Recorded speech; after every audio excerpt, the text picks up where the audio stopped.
Welcome back to another episode of the Max Turn Podcast. Kyle Stitch here alongside James Finch, and today we are going to get into that Byram trade from the Sabres perspective. Kind of teased it in the last episode that we released, which is available on all major platforms, Max Turn Podcast, all major podcast platforms. If you somehow missed like notifications because you're not subscribed, at AFP Analytics on X is where a lot of our content, we let you know new episodes are out as well. And we appreciate you listening. Again, follow us on those places. Personal accounts can be found there as well. And let's get into, I guess, the implications of the Sabres trading Casey Mittelstadt for Byram. So we'll talk about kind of the in the vacuum, and then a little bit of the broader picture. I think will kind of be the plan. Maybe get a little bit more in how it affects their longer term roster build construction, and just kind of let that conversation take it there. We've kind of set like some level of parameters because there's always room to talk about a team that's going to miss the playoffs yet again. Longest playoffs drought in the NHL by a lot.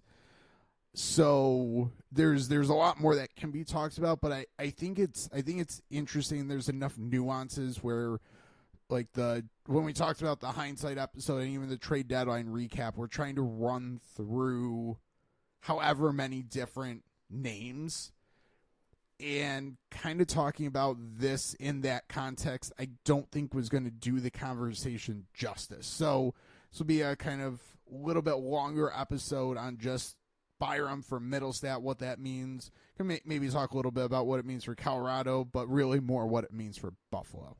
Really what it means for Colorado, we could almost get that out of the way pretty easily. They had defensive depth, really two top guys, Makar and Taves, and pretty solid three and Sam Girard. Byram was going to be a luxury at some point to have, and eventually, not this coming off season, but would eventually need a bigger payday. But they decided to turn him into what they view as a second line center, which was a glaring hole for them. So basically dealt from a strength to get a big need. Also something that's usually hard to find, especially at a younger age, RFA control still. That's basically what Colorado did. I think once Colorado gave Devon Toews that long-term contract, it seemed like the writing was on the wall that one of Girard or Byram would be eventually traded. It wasn't like it had to happen immediately, but when the opportunity arose, they did it, and the opportunity was there in Mittelstadt. So the fact that Byram got that deal done, I don't think that Colorado was unhappy with that at all. You know what's interesting about that is, so we're pretty much looking at this and saying, okay, Colorado identified they have probably two defensemen as part of their main core, Makar and Taves. Making this trade, did Buffalo now say we have three defensemen as part of our main core? Dahlin, Power, and Byram, which kind of leads into the conversation of, well, you traded Mittelstadt, who might not have been a core long-term piece, to bring in Byram, who is a former top draft pick, a defenseman with high potential. Does that mean he's for sure a long-term piece in Buffalo? Or did they just acquire another player under contract for another year, kind of pushing a contract decision down the line? I think I don't know if there's a... So in theory, he should be a long-term piece. In theory. So Buffalo went into the season with strength down the middle. Everyone thought going into the season, strength down the middle, Tage Thompson, Dylan Cousins, Casey Mittelstadt. That seemed like to be the strength of the team, and if they were going to make the playoffs, it was going to be based on those 3 players being able to drive 3 good scoring lines. That was the logic. Made sense. As the season got going, Casey Mittelstadt was really the only consistent play driver amongst those centers, I'll say. Tage Thompson, I think, clearly dealt with injuries most of the season. Dylan Cousins, I'm not sure. There's some concerns there. Again, we'll maybe get a little bit more, but that's not really the focus of this episode. I wonder, though, if taking your 3C... I'll put it this way. No, I won't go there. Didn't they already have 3 defensemen they considered part of their core in Dahlin, Power, and Matthias Samuelsson? Does Byram now make 4? Potentially. And I guess we can say Samuelson's not of the same level, but you committed to him long term. So he's going, well, you could trade him, but he's going to be there in theory. Yeah, so I think it's weird to look at because you can kind of argue any viewpoint here, and it's possibly true of, like, did they have to acquire Byram? Taking a step back, when we've talked about the Sabres before and looking at the roster, and we've decided to make the assumption, let's say they keep Casey Mittelstadt, one of the more obvious moves for the offseason was they need possibly one more defenseman. It would be ideal to acquire one more top 4 defenseman. Okay, so in a way they've kind of done that already. How... I don't know how, or I don't know what that means for the long term, because you have really 3 defensemen, we'll call them their top defensemen, already signed long term. So if Byram plays to, let's say, a first pair level, which would line up with what his potential is believed to be, can you afford to give him a contract? Which I guess that's where I was kind of getting at when I said, is he actually a long-term piece? I don't know, especially when you already have Dahlin and Power, who would kind of seem to be your 2 main core pieces. It's why I kind of made that comparison to what Colorado did, kind of identified Makar and Taves. They have Girard, who is kind of that next tier. Samuelson's kind of that next tier. I look at it and wonder if they filled a hole that they knew was going to be there for next season. They were going to have a contract issue, we'll call it, with Mittelstadt this offseason, and they're not going to have it with Byram. So I don't know if, like, looking real long-term, multiple years down the road, if anything has changed or become more clear. I think it might be a little more clear for next season as far as the defensive core. So I think I still just go back to the numbers game on defense. Yeah. So let me step back. I'm a big Bo Byram fan, or at least the type of player that he is. Generally, I favor a puck-moving type defenseman who can help in transition, because I think that's the modern style of hockey. Get the puck. Yep. I mean, really, hockey games are won. Keep the puck out of your defensive zone. If it gets in your defensive zone, get the puck back, get it up ice. It's as simple as that, and that's what Bo Byram's really good at. Yep. So generally, I favor those type of defensemen. But just a pure numbers standpoint, again, there's 4 guys now that seemingly are going to be there a long time. Ryan Johnson showed plenty of promise in his time up with the Sabres to be a potential long-term piece. So that's 5 guys. I mean, your 6th guy, a lot of teams just bring in a veteran every year, fill that sixth spot.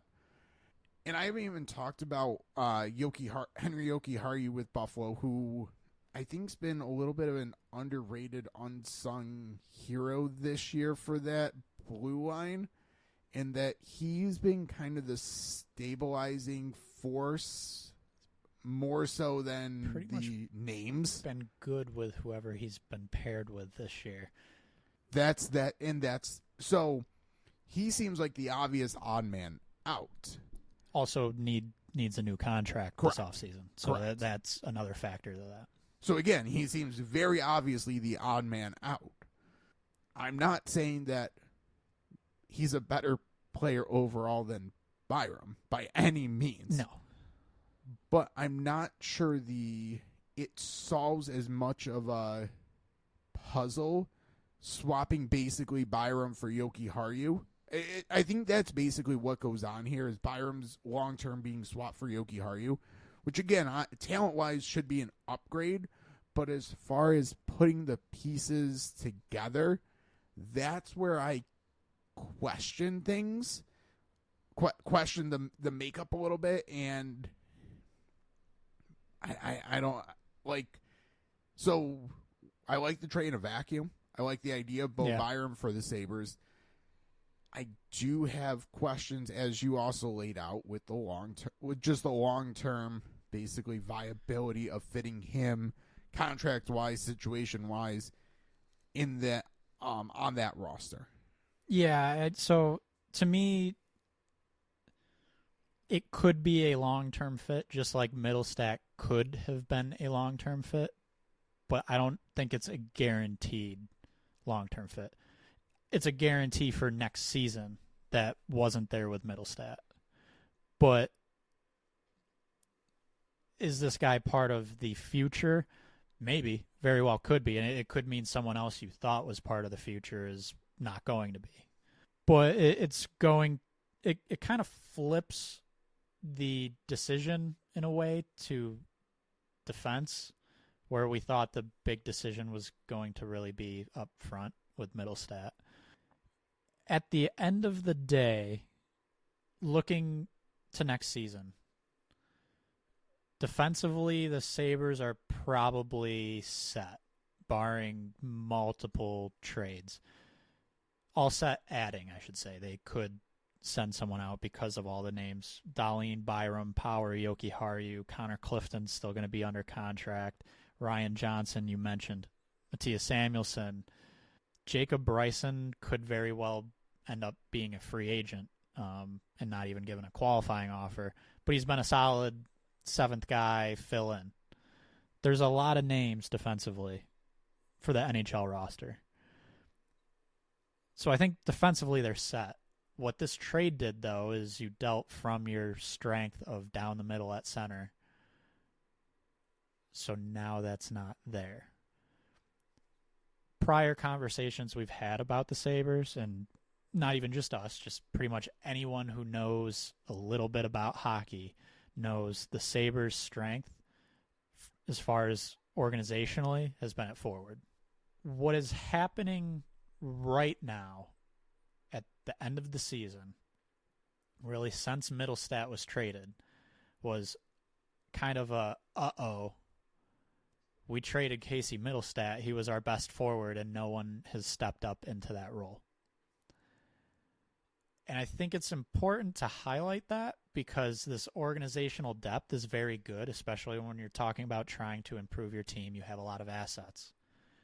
But you traded one that you know is good at the NHL level, and now you either are going into the offseason needing to add a center from a different team through trade or free agency, or you need to hope one of your prospects is ready for that 3C role. So really, to me, this shifted the offseason conversation from need a defenseman potentially to now we need a center. Is it coming from within, from the prospect pipeline, or from outside the organization? It seemed like the way that I think Kevin Adams had talked after the trade deadline is it seemed like he was trying to do something similar to what Colorado did in that send one of your younger guys out and bring in a veteran to fill that spot, and couldn't get something done, which I have no clue what that something is. I've kind of tried to figure that out, and I still don't necessarily have a good idea. Maybe it was Scott Lawton. I don't think there was a name that I had seen, but I don't know how legitimate it was, so I don't even really want to mention it. But they were for sure trying to acquire a center. So the question is, do they go into the offseason still trying to acquire a center? Which, again, makes the question of, did you accomplish, is it a net positive sending out Mittelstadt for Byram? I don't even think it can really be looked at in that way, because you're looking at two different position groups. You strengthened one spot and weakened another. I would say, here's how I would look at it almost. Last offseason, pretty much everyone was saying Buffalo needs a defenseman. They went and signed Connor Clifton and Eric Johnson. Now, hindsight would say UPL has been great for the Sabres, but there was also we need a goalie. Ultimately, pretty underwhelming offseason for those two needs. Goalie ended up working out for a couple months. As good as UPL has been, it was maybe half the season good. The other half, not great in goal. And defensively, your additions ultimately were not good enough. If they go into the offseason and say, okay, we need another center, third line center, we've got some prospects within, nothing's quite out there that we see being the right move. Let's have an internal battle, Krebs, Savoy, Kulik for 3C. Is that smart? Is that comfortable? I'll put it this way. It would be smarter than had they done that on defense last year. Yes. So I'm going to say, if the right names are not available either via signing or free agency, they could do more harm than good by bringing in a veteran center. Scott Lawton's my number one name here. Scott Lawton's my number one name. That's not a move that they should make. Exactly. So if the name is Scott Lawton that you're going to bring in to supposedly stabilize your third line, opposed to giving prospects a chance to take that spot, I would say don't do that. My struggle is I don't know what names are available out there that are going to provide enough of an upgrade to not just go with the prospect, because I think too often teams will think they need a veteran player, and on defense they got into a little bit of trouble with that this past offseason. Overpaid probably Connor Clifton because they thought that's what they needed. They can't make the exact same. They can't sign the Connor Clifton forward this offseason, which is kind of the path it seems to be potentially headed down. And if that's going to be the move, sign or trade, I would rather just leave it up for internal competition, because as you listed off enough names where you hope one or two of those guys are ready to go at this point. Yeah, I would say, I guess what we're kind of getting at is this depends. So I guess I'll say it depends. Adding more context to this, you are Kevin Adams. You had a team that missed the playoffs by 1 point, or 1 point. Might have been 2. It was one. Just 1 point one? The previous offseason. Okay. Yes. Who looked like very good, very promising for the next year. And the next year they looked like a completely different team. Missed the playoffs a little more, obviously. They're not getting as close. do you feel like you have to make a move? Or was Byram the move? So I think there's a urgency to make a move, but I also think that you can't make the hockey decisions based on the business decisions, and I think the business decisions are to make moves. I'm not saying don't make moves, but fans and media are going to say you need to make more moves. I'm not sure that that's the best hockey decision because, again, you sign the Connor Clifton of forwards this offseason. That's not helping your team short term or long term.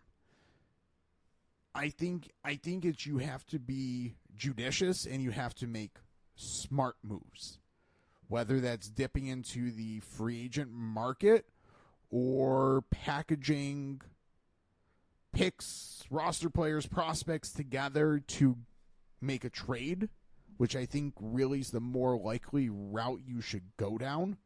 You need to do it smart. You need to do it judiciously. I agree, and I'm going to throw out 4 names from the free agent market. We don't have to go in depth, but just a quick reaction. Alex Wenberg. Internal prospect. Chandler Stevenson. Intriguing. Let's say Lindholm signs a 1 year because his market is very minimal. Fine. Sean Monahan. Fine. Okay. Issue being here, didn't mention any possible contract numbers, which for most of these players might be a little more significant than Buffalo would want to commit to their 3C, hence possibly trading. Well, not possibly trading, hence the decision to trade Casey Mittelstadt in the first place. Maybe Monahan could be a little lower, Wenberg. Time will tell, but that's kind of the center market. And lower than that, not many great options for a 3C role. Can I add Roslovic as well? I would say sure. I think he might be it. more of a wing. Either way, I wouldn't do that either. But yeah, I think he might be more of a wing at this point. But I guess that kind of answers the question of no. I mean, you can add him to the list, but I wouldn't do it. So sure, if you can get Monahan, but I don't know if that's a long. He's going to probably want a contract with term, and I don't know if that's a wise decision. Yeah. Lindholm on a 1 year, that could be intriguing. Could be intriguing. Wenberg, no way.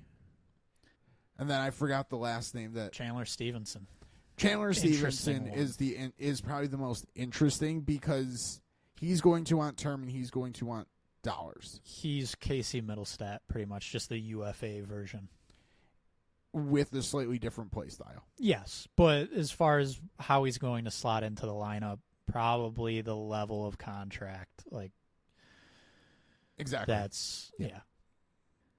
So, that's great, but then I guess that works out, but then where your future spots for your prospects, I mean, you got to be careful getting too caught up with that, but at the same point, if you continue to just one of the rationales for trading Casey Mittelstadt is you now have a future spot for a prospect. If you bring in a Lindholm on a 1 year contract, and we're not saying that that's anywhere near a likely scenario. It's a possibility, but I would say that that's almost one of the least likely scenarios. In that, I don't think Lindholm goes for that. But if the Sabres could do something like that, that could be a smart move. But most of the names you read off, I'm either not excited about or are Monahan and Stevenson, who are definitely going for a term in dollars. Yeah, so I more brought up those UFA names because that's kind of the UFA center market where you might be happy with those guys at 3C. Not a whole lot else there, and you just kind of before that had mentioned the trade route might be the best way to go for multiple reasons. I'd wonder about if they do want to bring in kind of a more, the word veteran is thrown around a lot, but just someone with a solid track record in that type of role.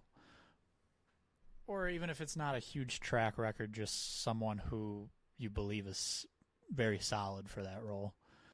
You could end up trading a prospect or two in a deal like that. Tying this back to Byram, sort of the defense, you kind of mentioned what Buffalo already had defensively before this. So there's Dahlin, Power, Samuelson. That was kind of your top three long-term. They've all got long-term contracts. Jokiharju's there. You mentioned he's been good, and he has. This season, he's probably underrated. People probably aren't giving him enough credit for how he's played. You mentioned he might be the odd man out, too. That could very much be the next domino to fall here. It could be someone like Jokiharju moved out for that 3C. That's pure speculation. I don't know if that's actually the case. I don't think, without going too far down this rabbit hole of who they should fit, I'm going to throw out one name because I think this roster could have a lot of turnover and they may not have enough room to keep everyone. Jack Drury would be interesting from Carolina. Now that they've acquired Kuznetsov, they've got Kakaniemi, Jordan Stahl's there, Sebastian Aho's obviously their franchise player. Got a lot down the middle. Their defense could look very different with Brett Pesce, Brady Shea, Chatfield, I guess to a lesser extent D'Angelo gone. There's a team, maybe there's some type of matchup there. I don't know. Don't want to go too far down that rabbit hole, but I mentioned Drury specifically because he also is going to need a new contract. So maybe there is that RFA for RFA, need a new deal type of trade. But as far as a free agent of any kind, there's not much out there for Buffalo. So it could very well be one of the guys who's signed already, the more fits the veteran type mold, a Scott Lawton, even though we don't think that's good. I mean, Kotaniemi also could be that same type of name or player. I mean, Jack Drury's probably the more ideal candidate, but like Kotaniemi, there's no reason that he also couldn't fill that same role. But I think if you went that route, it's probably a question of why not just keep Casey Mittelstadt. Yeah, so that's $4.8 million over 6 more years. Not the greatest offensive presence like everyone was expecting from him. Like, you're really happy if he hits 40 points in a season. Is that enough of an upgrade to not go with the Krebs, Savoy, Kulik, whoever else that's internal? I don't know. So it's... I think this also speaks to just how hard it is to find centers, like established good centers. So yeah, you acquired Byram and you have this great defensive core in theory now, but you've also opened up a hole that is not the easiest to fill. It's not like going and finding a third line winger. That's fairly easy to do. So I think as we get towards the end of this episode, let me throw this. This will be kind of the last thought we throw around on this, because I think this kind of wraps up the situation. Could Samuelson be the Sabres' Byram? In that, could he be the one that's the odd man out now and used to acquire that center hole? Or fill that center hole, I guess. Is he packaged with someone? Is there enough value there? But I think that's ultimately where, if we want to come full circle, I think that's the question that needs to be asked. I think it's definitely possible. And that's kind of where the question I have about, is Byram actually a long-term piece? Are you expecting you're signing him to what's going to be a larger contract? If that's your expectation and that's what you want to do, Samuelsson is expendable. If you aren't 100% there yet with Byram and you were kind of just happy to acquire a premium asset who's still under contract next year, there's still a lot of questions. And I think it would be less of a move Samuelsson now and more of maybe a Jokiharju's available.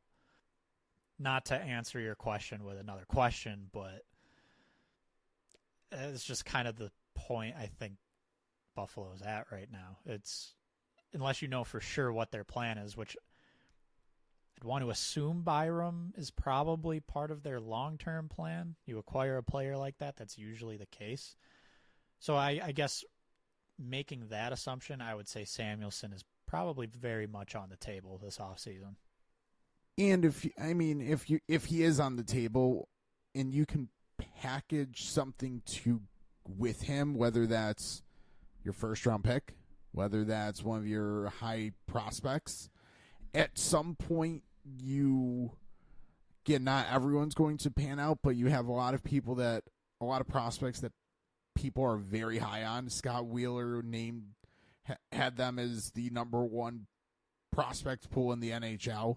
Yep. At some point, you can't keep all your picks and all your prospects because there just isn't going to be room for them. And a lot of the picks and prospects that they currently have are probably at close to their highest value now. So this might be the offseason to make that package deal. It's probably Samuelsson. It's probably prospect and or a pick, because picking probably like wherever they end up, it's probably going to be low single digits or high single digits, low double digits. So 8 through 12 yet again.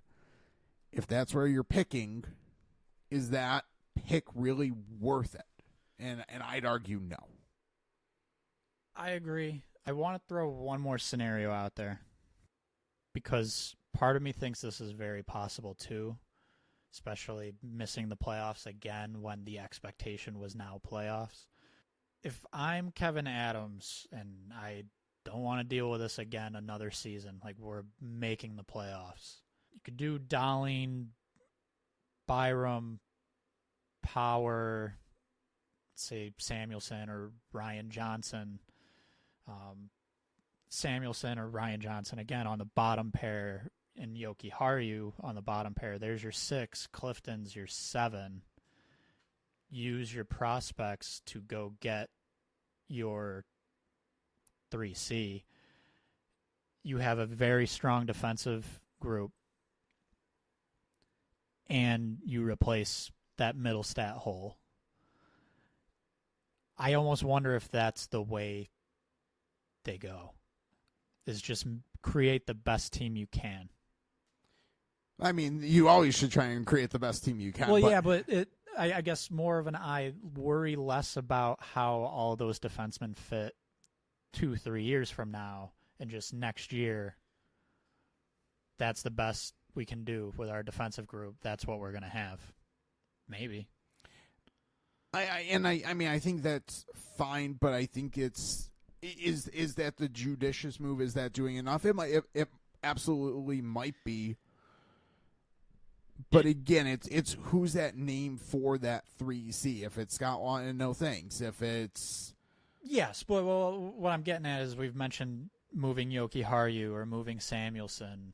It could be don't touch any of the defensemen and just use picks and prospects to find that 3C. Oh, absolutely. And again, I still go back to, okay, you add one new veteran player on as your third center. Is that enough?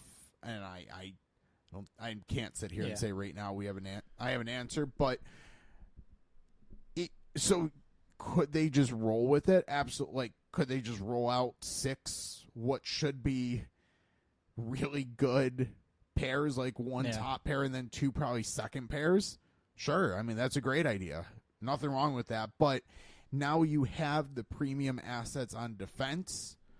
Should you use those to replace the hole you created, basically? Yeah, so I guess here's another aspect of this. So the positive with Byram and his contract situation is you don't have to necessarily decide your defensive core long-term this offseason. Yoki Haryu's borderline. To an extent, but you could probably give him a 2-year deal, buy 1 UFA year, and you're good. Or 3-year, maybe. I don't remember that off the top of my head. But you could go a little smaller there, and I also wonder, this is where it gets tricky, of if you weren't necessarily wanting to commit the amount of dollars Mittelstadt was looking for, which I guess this is an assumption, you shouldn't have to trade necessarily too many premium assets to fill that spot. Because if you don't want to pay, let's say, 5.8 for Mittelstadt as a 3C, you're not looking to acquire a 5.8 million player. Or maybe you are, and it's someone who's under contract at a lower amount, so I guess premium assets would be needed. But I could see it very much being a situation where you don't have to decide on the long-term defense right now. Everyone's RFA or signed long-term. The abundance of picks and prospects. Does Savoy and Kulich both make the team next year? Potentially, but let's say Savoy is amazing. Kulich's down in Rochester for another year. Is that what's best, or should you be turning Kulich into something? I don't know for sure the right answer to that, but Roseanne, the scoring winger, kind of turning into a two-way winger almost. How much longer do you keep those guys in the AHL that have already been there for a while? That might be what you should be dealing from, and keep your NHL roster strong as possible. Maybe. So you threw out one assumption that I just want to kind of say. I don't know if it's a fair that the Sabres didn't want to commit the dollar amount to Mittelstadt. I wonder if they didn't want to commit the year length. Potentially. That's really where my bigger question, because again, as we've said enough times, there's prospects in the pipeline. They have a lot of long-term contracts already for their really top 9, we'll say. Was the bigger issue just the term, and might they be more happier getting that guy on like a 1-year remaining contract? I don't know. Potentially. So it could be dollars, but it also could be, very well could be term. Dollars. It could be term. Could be the player. Oh, absolutely. So like he was very good, but we don't know that for sure. That's assumptions we kind of have to make because no one's really going to know the answer to that. Yeah, I don't know. I guess we'll see, but I'm almost kind of tying this back to that trade and what that trade means. I think the focus for the offseason, as far as needing to bring someone in, it goes from defense to the forward group. And we still pretty much have the same amount of questions about the future as we did before the trade. Exactly. And I think that's a perfect way to wrap this episode up. So with that, we appreciate you listening. Subscribe to Max Stern Podcast on all major platforms. Give us a follow at AFP Analytics on Twitter, is where I was on such a good streak with the not saying Twitter. There it is, at AFP Analytics on X. And we appreciate you listening, and we'll talk to you next time.